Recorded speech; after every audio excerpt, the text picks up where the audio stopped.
100 వీడియోలు చూస్తే వీరుడంటారు. అదే ఒక్క ఛానల్‌ని సబ్స్క్రైబ్ చేసిన దేవుడంటారు. ఎస్ఆర్ఎస్ టీమ్ ఆప్షన్ లో చాలా మిస్టేక్స్ చేశారు.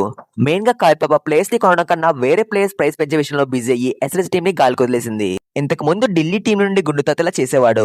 మీరు అబ్జర్వ్ చేస్తే ప్రతిసారి తాత వేరే ప్లేయర్స్ ప్రైస్ పెంచి తన తక్కువ ప్రైస్ కి మంచి ప్లేస్ ని తీసుకునేవాడు. కేఎల్ రాహుల్ లాంటి ప్లేయర్ ని తాత జస్ట్ ఫోరెన్ గోల్స్ కి తీసుకోవడం ఐపీఎల్ పెద్ద మిస్టరీ గానే ఉంది. ఎలాంటి బెస్ట్ ప్రైస్ తాత చాలా చేశాడు. ఎస్ఆర్ఎస్ టీం అయితే వేరే ప్లేయర్స్ ప్రైస్ పెంచింది కానీ వాళ్ళైతే బెస్ట్ ప్లేస్ ని పిక్ చేయలేకపోయారు. ఎస్ఆర్ఎస్ టీం 10 ప్లేస్ ని కొంటే అందులో ఒకటి మాత్రమే బెస్ట్ పిక్ అని చెప్పొచ్చు. ప్రశాంత్ వీర్ కోసం ఎస్ఆర్ఎస్ టీం 6.8 crores దగ్గర బిడ్డింగ్ స్టార్ట్ చేశారు అండ్ తన ప్రైస్ ని 14.2 crores దాకా పెంచారు. ఇదైతే జెన్యూన్ ఎఫర్ట్ లాగా ఉంది. ఎందుకంటే ప్రశాంత్ వీర్ స్పిన్ బౌలింగ్ వేస్తాడు అండ్ ఫినిషర్ గా ఆడతాడు. ఎస్ఆర్ఎస్ నెంబర్ 7 స్పాట్ కి పర్ఫెక్ట్ గా సెట్ అయ్యే ప్లేయర్. కార్తిక్ శర్మ కోసం ఎస్ఆర్ఎస్ టీం 13.2 crores దగ్గర బిడ్డింగ్ స్టార్ట్ చేశారు అండ్ తన ప్రైస్ ని 14.2 crores దాకా పెంచారు.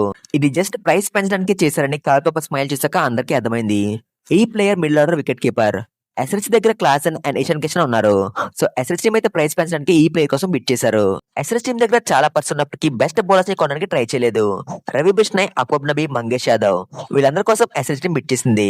బట్ ఆ ప్లేయర్స్ ని Delhi team, RR team and RCB team కొన్నారు. ఈ అన్ని టీమ్స్ కన్నా ఎస్ఆర్ఎస్ టీం దగ్గర ఎక్కువ పర్సన్ ఉన్నప్పటికీ బెస్ట్ బైస్ అయితే చేయలేకపోయింది. Liam Livingstone 2 crores brace price తో ఆప్షన్ లోకి వచ్చాడు. అప్పుడు తీసుకుంటే 2 crores కి దొరికేసేవాడు. బట్ ఎవరు ఇంట్రెస్ట్ చూపించలేదు. తనైతే ఫస్ట్ రౌండ్ లో అన్సోల్డ్ అయ్యాడు. Next speed, velocity, accelerated option లో ఎల్హెచ్ టీం తన ప్రైస్ మొత్తం పెంచేసింది.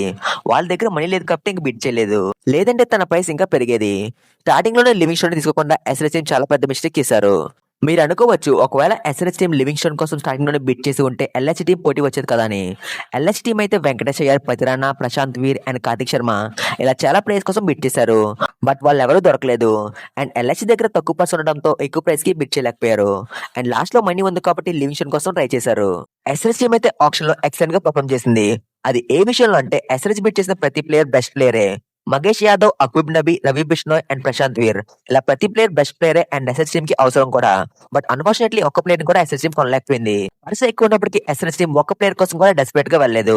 అండ్ లాస్ట్ లో 4 మ్యాచ్ ఆడే జాష్ ఇంగ్లీష్ కోసం 8 crores పెట్టడానికి రెడీ అయిపోయింది. ఈ ఆప్షన్ ద్వారా ఎస్ఆర్ఎస్ టీం బ్యాటింగ్ ని మరింత స్ట్రాంగ్ గా మార్చుకుని 300 కొట్టడానికి రెడీ అయిపోయింది. కానీ డిఫెన్స్ చేయడానికి బౌలర్స్ కరువయ్యారు. ఆప్షన్ లో తీసుకున్న డొమెస్టిక్ బౌలర్స్ ఎంతవరకు రాణిస్తారనేది ప్రశ్నార్థకంగా మారింది. మరి ఎస్ఆర్ఎస్ టీం బ్యాటింగ్ లో 300 కొడితే బౌలర్స్ డిఫెండ్ చేయగలరో లేదో కామెంట్ చేయండి. అండ్ వీడియో నచ్చితే లైక్ చేయకపోయినా పర్లేదు కానీ హైప్ చేయండి. ఛానల్ సబ్స్క్రైబ్ చేయకపోయినా పర్లేదు కానీ గంట కొట్టండి. సబ్స్క్రైబ్ లైక్ చేయి దూతా. కుమార్ వర్మ యూట్యూబ్ ప్రతి యోధుడికి సబ్స్క్రైబ్ చేసుకునే అవకాశం ఇస్తుంది. సబ్స్క్రైబ్ చేసి గంటని కొట్టు.